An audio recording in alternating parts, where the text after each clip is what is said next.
नमस्कार, मैं हूँ भावना द्विवेदी और जैसा कि मैंने आप सभी लोगों को बताया था कि बहुत जल्द हमारे YouTube चैनल काव्य कॉरिडोर पे जो शो है पहचान वो आने वाला है। तो आज इसी शो के पहले एपिसोड में हमारे साथ जो मेहमान हैं उनके विषय में मैं कुछ भी बोलूँ तो कम होगा, क्योंकि कहते हैं कि कुछ लोग हैं जो वक्त के ढांचे में ढल गए, कुछ लोग हैं जो वक्त के ढांचे में ढल गए और कुछ लोग हैं जो वक्त का सांचा बदल गए। तो आज हमारे साथ जो शख्सियत मौजूद है वो वक्त के सांचे को बदलने वालों में से एक हैं।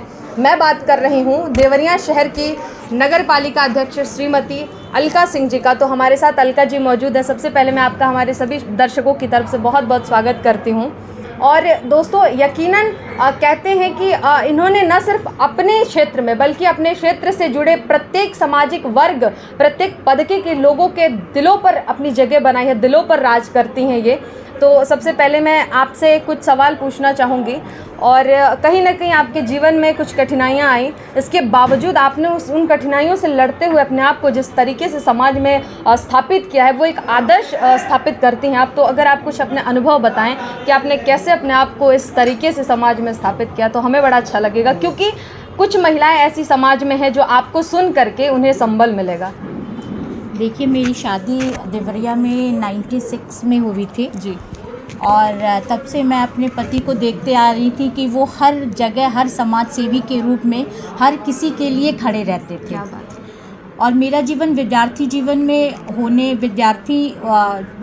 होने के उस पर मैं सोशल वर्क बहुत ज़्यादा करती थी। क्या बात। पर शादी के बाद वो मुझे घर में एक बहू की तरह मैं रही और मेरे पति राजनीति करते थे। उन्होंने कई बार यहाँ पे नगर पालिका का चुनाव लड़ा पर किसी वजह से उनको आशीर्वाद नहीं मिला।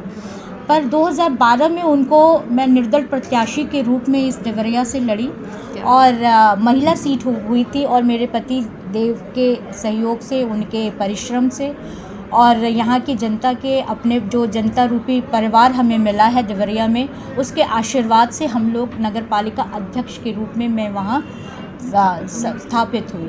पर कहते हैं कि खुशियाँ भगवान को बहुत देर तक नहीं दे सकते, पर 2015 में जब मेरे पति की रोड एक्सीडेंट हो गया और मैं महिला अध्यक्ष थी और मैं 2015 में मैं एक बार सोची कि अपना रिज़ाइन दे दूँ, पर मेरे पति के कुछ शब्द मुझे याद आते थे कि देखो 2012 में हम लोग अध्यक्ष बने हैं और मेरा विचार है हम लोग पैसे के लिए नहीं काम करते, हमको मान चाहिए, शहर में हमको सम्मान चाहिए।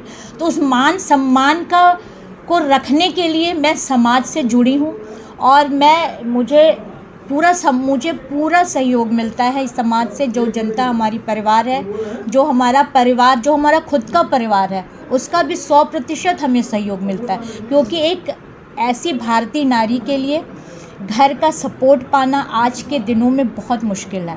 पर परिवार के सहयोग से, हमारे अपने लोगों के सहयोग से और भारतीय जनता पार्टी की मैं प्रत्याशी 2017 में रही, जिसका भरपूर समर्थन हमें मिला और आगे भी इस बार भी मिल रहा है। मुझे विश्वास है कि ये जो आने वाला जो 4 तारीख का निकाय चुनाव है उसमें पुनः हमें सहयोग और आशीर्वाद इस जनता के परिवार से मिलेगा और मुझे मातृशक्ति का भी बहुत सहयोग मिलता है। तो इसलिए मैं पुनः आप लोगों से निवेदन और वंदन करती हूँ कि आने वाला समय कमल का फूल खिलाइए और मुझे पुनः एक बार मौका दीजिए, क्योंकि कोरोना काल में कुछ चीज़ें जो हमसे छूट गई थी, जो विकास की वजह से मैं आप लोगों तक नहीं कर पाई थी, तो उसे ज़रूर पूरा करने की कोशिश करूँगी। इसी आपका बहुत बहुत शुक्रिया। और मैम, आखिर में मैं बस एक छोटा सा सवाल आपसे पूछना चाहूँगी। यकीनन आपकी भावना कहीं ना कहीं हमारे दिल तक पहुँच रही, मेरे रोंगटे खड़े हो गए, क्योंकि हम साहित्यकार हैं और कहते हैं कि कवि समाज का आईना होता है।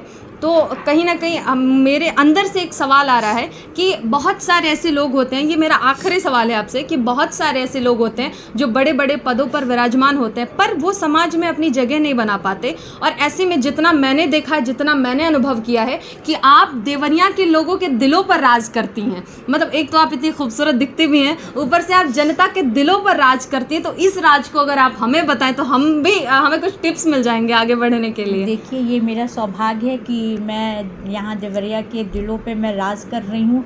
इसके लिए कोई क्या टिप्स दूँगी, ये है कि जो जैसे मिलता है उनसे मैं मिलती हूँ, और जो जैसे बोलता है मैं उनके समस्याओं को दूर करने का प्रयास करती हूँ। कहीं जाने अनजाने में हो सकता है, भाई मैं भगवान तो हूँ नहीं, इंसान ही हूँ, कहीं अगर जाने अनजाने में कोई मुझे कुछ त्रुटियाँ हो गई होंगी तो उसके लिए मैं क्षमा चाहती हूँ। पर जाने में मैं कभी भी किसी को दुखित नहीं करना चाहती हूँ, चाहे वो कोई भी वर्ग का हो, चाहे वो किसी भी समय किसी भी पल वो मेरे पास आते हैं तो मैं ज़रूर मिलती हूँ और उनकी समस्याओं को सुनती हूँ।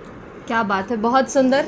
तो इनसे बात करके मुझे बहुत अच्छा लगा, और ये हैं हमारे देवरिया ज़िले की आन बान शान, जिन्होंने अपने दम पर बनाई है अपनी एक उम्दा पहचान। बहुत बहुत धन्यवाद आप सभी का। फिर मिलेंगे बहुत जल्द अगले एपिसोड में। शुक्रिया।